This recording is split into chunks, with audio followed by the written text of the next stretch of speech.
እንደሱ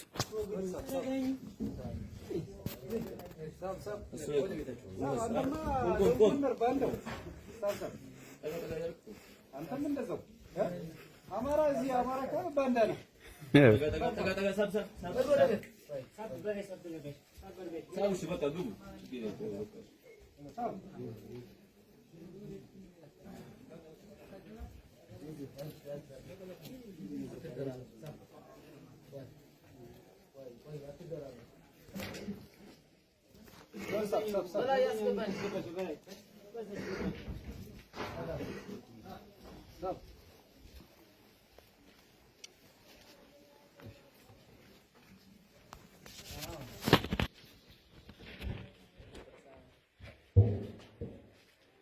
እሺ እሺ ነው ጋሻው መለሰ ይባላል።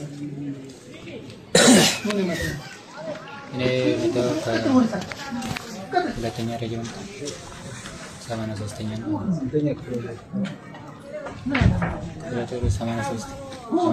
ነው። ዶቢስ ለመተሰስተኛ እና መጀመሪያ ጀመራችን ከዛ ስንወጣ 6 ሰዓት ነው የወጣነው።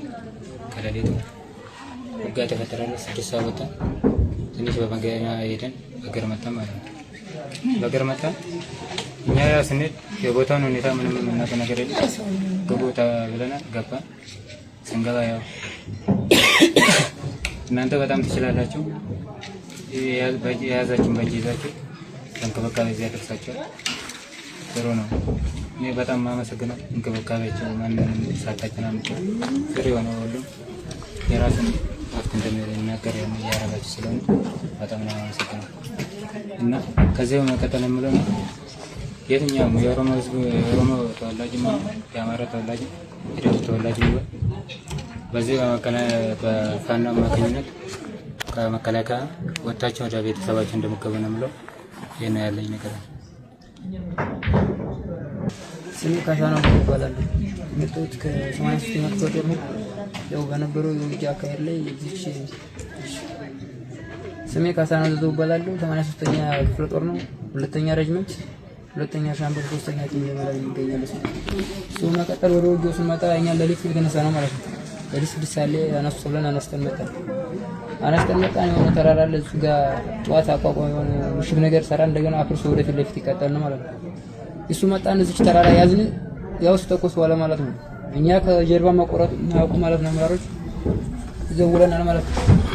ሁሉን የሆነ ምሽት አካባቢ ላይ በቃ ሁሉ ጦሩ ፈረሰ ማለት ነው። ሲፈርስ ባለበት እንነሳ ሙሉ በሙሉ ፋኖ ተጋጥሯል ማለት ነው። ቦታው ያው የሚሞተው እየሮጠ ሞተ። ደግሞ አንሞትም ያለው እየሰጠነው እስካሁን አለ ማለት ነው። በህይወት እሱ መቀጠል ያለው ያው ፋኖ አውደ ውጊያ የነበረው ነገር አሪፍ ነው ማለት ነው። አካሄዱም ሆነ አቀባበሉ እንደኔ አሪፍ ነው ብዬ አስባለሁ ማለት ነው። እዛ እያለን የሚወራ የነበረ ማለት ነው። ልጆች አሁን እዚህ ቀርታችሁ ከሄዳችሁት በጣም ትረሻላችሁ። እኛ የአማራ ልጆች እኛ በጣም ጥበቃ ይበዛል። መሄድ ቀዳዳ ነው ማለት ነው። የኦሮሚያ ልጆች ግን እነሱ ትንሽ ለቀቅ ያደርጓቸዋል። እነሱን ከሄዳችሁ ለቤተሰብ አደርሱ መንገድ ላይ ትቀራላችሁ። እዚህ ያለፈውና እንደዚሁ ነው የሚያደርጓችሁ፣ ያበላሻሉ በማለት እኛም ከመሳሪያ ገለ መውጣት አሳቀቁ ማለት ነው። ክፍተት እንኳን አልተገኘም። ቢገኝም ራሱ ሌባ ናቸው ገለው እናንተ መሳሪያ ይወስዳሉ በማለት እስካሁን እዛ ቆይተናል ማለት ነው። ሲቀጥል አልተመቸ ነበር ሁኔታ በተመቸልን ቀን ዛሬ ታና ይሰተናል። በቀደም ሰልስተና ውጊያው ነበር የነበረው ውጊያ አሪፍ ነው ላለው ያው እንደሚወራው አይደለም የፋኖ አቅም ማለት ነው። ምንም አይደለም 3-4 ክላሽ ነው ያለው ምንም ያላቸው የሚባለው ውሸት ነው። ስለዚህ እዚህ ጋር ማስቀምጦ ነው ማለት ነው። ጨርሻለሁ። እሺ እኔ 83ኛ ክፍለ ጦር ሁለተኛ ሬጅመንት ሰማያት ኩቱር ይባላል። ከመጣው ከወላይታ ሶዶ ነው የመጣው። ከመጣው ጀምሮ አብዛኛው እኛ ደቡብ እዚህ ነበርን። ከደቡብ እዚህ ወደዚህ ሲመጣ ፋኖ ምንም የላቸው መሳሪያ የላቸው እጅ ብቻ ሄዳችሁ መቀበል ነው ብለን ነበር የመጣነው። ሲመጣ ግን እኛ ያየነው ፋኖ ጥንካሬ ከመጠን በላይ ሆኖ ነው ያየነው። በጣም የሚገርም ሁኔታ ማለት ነው። ብሬን የላቸውም፣ ክላሽ ቆመ ጠብቅ ነው የያዙት።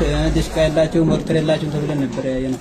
ግን እዚች ጋር ክላሽ እንደው እኔ ያላየሁም ስናይፐር ብቻ ነው የታጠቃችሁ። በጣም ትለያላችሁ። ቢያንስ ያለው እኛም ቢያንስ ከዛ ስናወራ የነበረውና እዚህ በተግባር ያየነው ነገር በጣም ልዩነት አለ እና እናንተ በጣም ጠንካራ ናችሁ። በዛ ላይ ደግሞ እኛ እዛ ስናወራ የነበረው ደቡብ ተወላጅውን ምን ሆን ከዛ ከገባ ትረሸናል፣ ትሞታለህ፣ አንተ ማንም ይቀበል የለም፣ ምንም እጅና አትስጥ፣ ራስን አጥፋ ነው የሚባለው።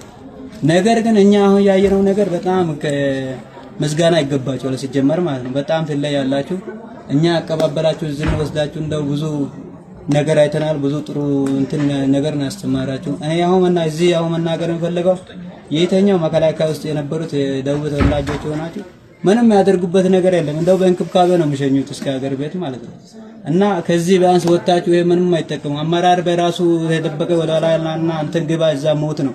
ከዚህ ሁላ አንተ በህይወት ወጥተህ ወደ ተቀላቅለ ቤተሰብ መገባል አንተ ይሻላል ነው የምለው። ደቡብ ተወላጅ ሆናችሁ ማንኛውም ደቡብ ተወላጅ ኦሮሚያ፣ አማራ ሆናችሁ ከዚህ ወጣችሁ እናንተ ወደ ቤተሰቦች የምትቀላቀሉ ይሻላችኋል ብዬ ነገራቸው። ሌላው በጣም አሪፍ ነው። አመሰግናለሁ። እስካሁን ድረስ በእንክብካቤ ነው ያዛችሁ። አመሰግናለሁ።